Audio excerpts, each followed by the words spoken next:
Hi guys, Ping Yao here, and you are very welcome to a brand new episode of Santa Capricia. So, it's been a little while since I started this city, or should I say, ended this city really. About 3 months ago I had some big problems with the game, and it basically meant that I couldn't get the city to work properly. But I'm pleased to say, as you can see, I've got the city running, and it's actually running better than it's run for a long time. Before we get into the history of the city and what we're going to be doing, I just want to give you a little bit of a flyover, a little bit of a tour, show you different areas, what I've been working on the last kind of 9 episodes. So this was really the last episode we did, which is the big rail yard area, and this was episodes 8 and 9 before the game decided to go wrong for me. This was a very big part of the kind of southern section of this portion of the map. We've got the main kind of highway interchange section here, which eventually will connect to where the downtown is. But at this stage, as you can see, this map is quite a confusing hodgepodge of different areas kind of strung together. The highway is kind of connecting everything, but at this point the city has no real centre. It's just a collection of kind of suburbs and industrial zones and so forth. But eventually I'm planning to get all of this kind of like tied together, and of course start to construct the main centre of the city, which is actually towards the left of the screen there, off shot now. So this area in the centre of what I've built at this stage is kind of a medium density industrial area, and as we go north it eventually starts to turn into more sort of residential parts of the city, which is known as North Kennet. And North Kennet is that sort of lower to middle class area. It's fairly out of the centre of the city. It's quite up against these hills on the north here, and it's kind of towards the city limits, I guess, even if the city does extend quite a lot further out across the flat plain there. But it is kind of wedged up against the Caprician hills here, which are the name of these mountains here. But this is quite a small residential neighbourhood, and the plan is to expand upon this area significantly to get it more like a kind of LA kind of suburb, I suppose. But I quite like this area, how it sort of sits in between the valley here and the mountains. Gives it quite a nice backdrop, I think. So that's where we are at this stage. As I say, it's quite a spread out sort of place, lots of sort of disparate areas that need to be kind of connected together in some form, and that really is the plan for the next few episodes. This is obviously a big reboot episode, and I want to sort of lay down a little bit of what I'm planning to do, but also focus in on today's build, which is this. So really the question is, where do I start? Where do I begin or resume work on this city? Because to be honest, I didn't expect to be doing any more work on Santa Capricia. After episode 9, I had big problems, as I say, with the city. I couldn't get it to load correctly, and when I did have it loaded, it would be glitching and slowing down. I'd get error messages popping up all over the place. So what I ended up doing was reinstalling City Skylines, trying to put back the mods and some of the assets that I had on Santa Capricia, but even then it didn't work properly, and I kind of decided to give up at that point. And that's really the reason why I started New Falmouth, because just because I couldn't get anywhere with this city, so I thought I'd do a clean, start a clean slate and begin a new city, which is what I think a lot of people end up doing with City Skylines. It seems to be an ongoing kind of format almost with the game. Certainly I find I never really finish a project. I always get to a stage where either the game lets me down or crashes, or I get sort of lose motivation because of issues, and then I start a new city again. But so that was the thing. I didn't really expect to be able to do more work on this city, which is a bonus, really. I mean, you know, all this is fantastic, but the question is, where do I start? That was one of the key things. And before we go on, I just want to mention also, anybody that's been following New Falmouth, my current City Skylines project, don't worry, I'm not intending to forget that project at all. In fact, that's going to remain my main project, my main focus, and that's where most of my energy is going. But let's just say that Santa Capricia is going to be an interesting side project for me. It's just somewhere I can do a little bit more kind of experimenting, let's say. I think the thing is, New Falmouth is much smaller, and I think what I'm going to be focusing on more is the detail with New Falmouth. Saying that, I am adding quite a lot of detail in, as you can see with this, but I think New Falmouth will be the city which will have a little bit more kind of detail in terms of street level kind of detail, and I want to try and pull back some of the detail on Santa Capricia because it's a much bigger city, and therefore if I put too much detail in, I'm just going to be starting to have potential issues in the future with the game, and also it's just going to take so long to do. So that's kind of where I am. I'm thinking I'm going for the scale now, and I just want to expand this city and give it a sense of, you know, a real big city vibe, which is what I'm going for. So in essence, both projects, Santa Capricia and New Falmouth, kind of contrast and complement one another, because New Falmouth is a more modest sized city with more sort of smaller detail, and I think is a more kind of pretty or picturesque city. Aesthetically wise, I think it just looks nicer, whereas Santa Capricia is a big kind of industrial, you know, dirty and pollution-y kind of like vibe, with a lot of kind of industry and freeways everywhere and kind of LA type feel to it. Plus the climate's completely different. That Santa Capricia is a West Coast city, Southern California, and I imagine in terms of its climate, whereas New Falmouth is very much a sort of New England, East Coast or Northeast US sort of city. So they're quite different, but I think they kind of complement one another, and also it means I can do a bit of interesting building in both cities because they are quite different in that respect. But anyway, getting back into what I'm doing here, as you can see, I'm detailing up this little area here. This is kind of a bit of a test bed for me. This is quite a big area, and I am adding quite a bit of detail, as I mentioned, but I'm trying to just pull back the detail a little bit to see if I can get away with limiting the detail, let's just say.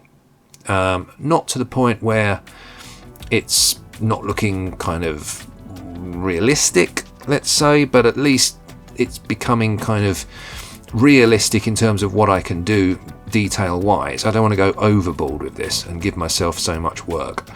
But the other thing is I wanted to try and set up the groundwork for the city, meaning that usually when you're planning a city out in this game, the first thing you do is usually put down the highways and the roads and so forth. And then from there you set up where your different districts are. You get an idea from those road networks how you're going to place the actual parts of the city together, in effect, like a big jigsaw really. With Santa Capricia that's a little different, because underneath the roads literally there's another level, and that's these kind of rainwater channels, gullies, storm drain kind of concrete. What do you want to call them? I don't know what you want to actually say they are, but they are a feature, and they're very much a feature you get in LA and to some extent San Diego as well. and they're quite a focal point for a lot of this area, or a lot of this part of the city. And I thought the best thing to do would be to get these kind of rainwater channels in first of all, and then from there try and expand my road network and build from that. So this therefore was the first thing I wanted to do, to get a lot more of these in, because this will really define how I can arrange the rest of my city.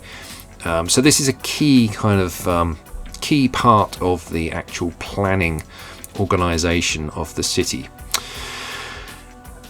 What I'm doing with most of these kind of rainwater storm drain gullies is I'm building them using PO, and I'm using some standard assets from the workshop, but then compositing them in a way whereby I'm changing a lot of how they look and what their usage is.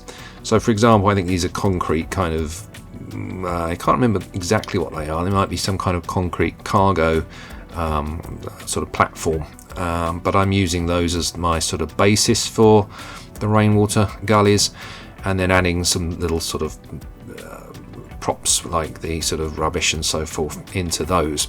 The other thing I'm doing is adding a lot of ploppable grass and ploppable gravel along the edge, just to cover the seam between the kind of concrete of the channel and the actual ground, the terrain itself.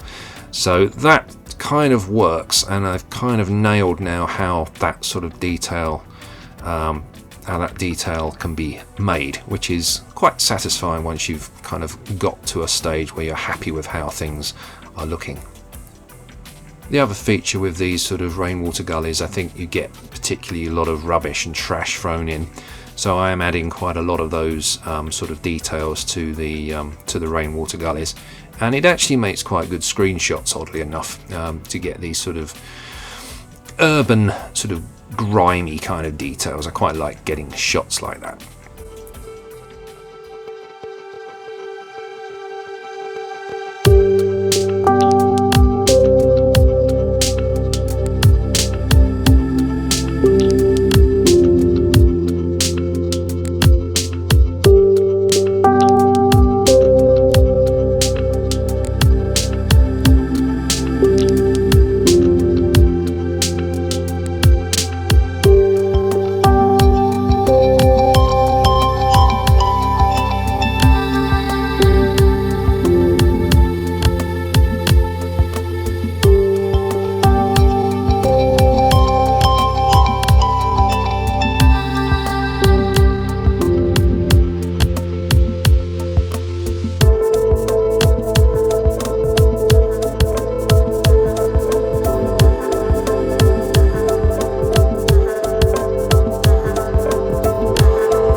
So what I'm doing here is, or giving you a good example of how work can escalate. So from beginning just to do the actual storm drains themselves, I realized that I have to consider how they're going to be connected into the, how they're going to connect to the sea. So how they're actually going to empty. So one thing led to another, and I thought the best thing to do is to just do an entire storm drain connection stroke river stroke kind of inlet channel type detail that effectively then connects up all of these separate storm drain details and gives it more of a sense of kind of placement within the city. So it was quite a big job, this, to be honest, and at this stage I've changed how I did the detailing, because I realized that if I carried on with the kind of concrete platform placement detail, that's just going to take me too long. So I ended up using these kind of ploppable asphalt here. Here comes the water, and putting those in as the kind of base element for these channels. but of course I've still got the problem of what to do with the walls. So in the end I kind of ended up doing a combination of the concrete platform detailing, which is what I was doing on the rest of the channels, combined with some network walls as well, or network retaining walls, to just change the kind of detail a little bit, stop the repetition, but also because this sort of work that I'm doing here just takes a long time, and especially when you've got things like corner details like this, you've got to tweak everything and get it all sort of nicely kind of connected in. So it's time-consuming work, and in order to stay kind of sane, I have to sometimes come up with slightly easier versions of this. I mean, there's a way you can obviously copy and paste, but there is a limit to that, and you still have to adjust each segment almost, because it doesn't quite line through. So this is now me falling back on a slightly easier approach, which is kind of retaining network wall detail instead. But of course I still have to think about the ground and how to put that in, so I end up doing ploppable gravel just to cover the join between.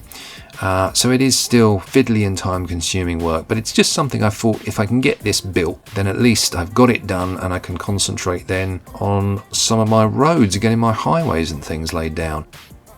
So the other thing is, once I'd pretty much finished making these rainwater channels, I had a look on the workshop, as you do, and would you believe it, there in the new releases for the assets are rainwater channels.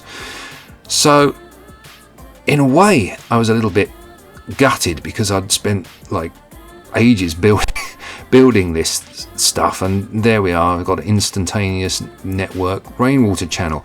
But to be honest, I don't mind. I mean, I've got a kind of my own version of this already there, and I thought it'd be quite cool to sort of put these in, and it just adds a little bit of extra detail. It's quite tricky to get everything to sort of connect there, as you can see.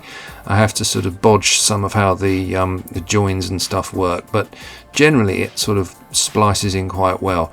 There's a bit of jigging around of the networks there to get it sort of lined up with the edge, but yeah, I was quite pleased with how this looks, and you'll see that at the end in the cinematics, the finished thing.